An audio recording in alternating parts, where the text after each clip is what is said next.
अचानक से एक चील पैर में चिट्ठी पकड़े हुए उड़ते उड़ते राइस्टार के गांव में घुसती है। वह चील काफी खतरनाक और बड़ी सी थी। दूसरी तरफ गांव में राइस्टार प्रैक्टिस कर रहा था। उसको अंदाजा भी नहीं था कि आगे उसके साथ क्या होने वाला है। तभी वही चील आकर चिट्ठी को राइस्टार को देती है और वहां से फौरन उड़ के चली जाती है। राइस्टार चिट्ठी खोल के देखता है तो उस पे मैं आनंद नगर का सरपंच हूँ, राइस्टार हमारी मदद करो, ऐसा लिखा हुआ था। उसके बाद क्या था, राइस्टार अपने बाइक में बैठकर आनंद नगर के लिए जाने लगता है। कुछ घंटे बाद राइस्टार आनंद नगर में पहुंच जाता है और रुक कर देखता है तो एक घर के पास काफी ज्यादा भीड़ थी। राइस्टार फौरन बाइक से उतरकर जाकर देखता है तो वहां पर एक आदमी की लाश गंदी हालत में पड़ी हुई थी।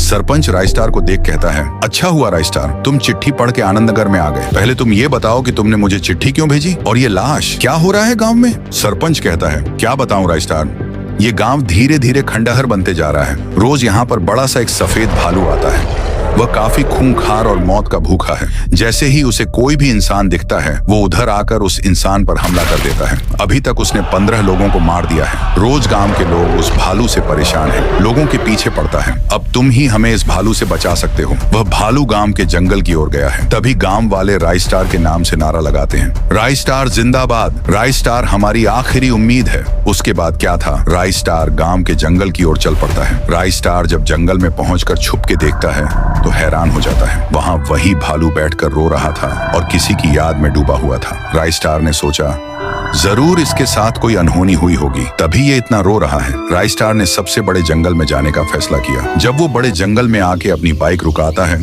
तो उसे वहां जंगल का रखवाला दिखता है। फिर राइस्टार रखवाले से सवाल पूछता है, अरे भाई, यहाँ पर कोई सफेद भालू रहता है क्या? रखवाला, हाँ, यहाँ पर सफेद भालू और उसका बच्चा रहता है।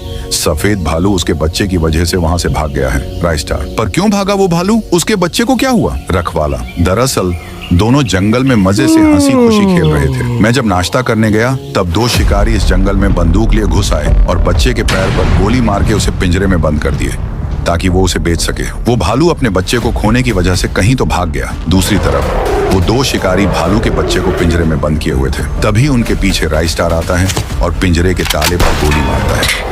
गोली लगते ही पिंजरा खुल जाता है। पिंजरा खुलते ही बच्चा दोनों पर हमला कर देता है और उनकी छटनी बन जाती है। फिर राइस्टार बच्चे को उसके पापा से मिलवाता है। दोनों भी बहुत खुश थे।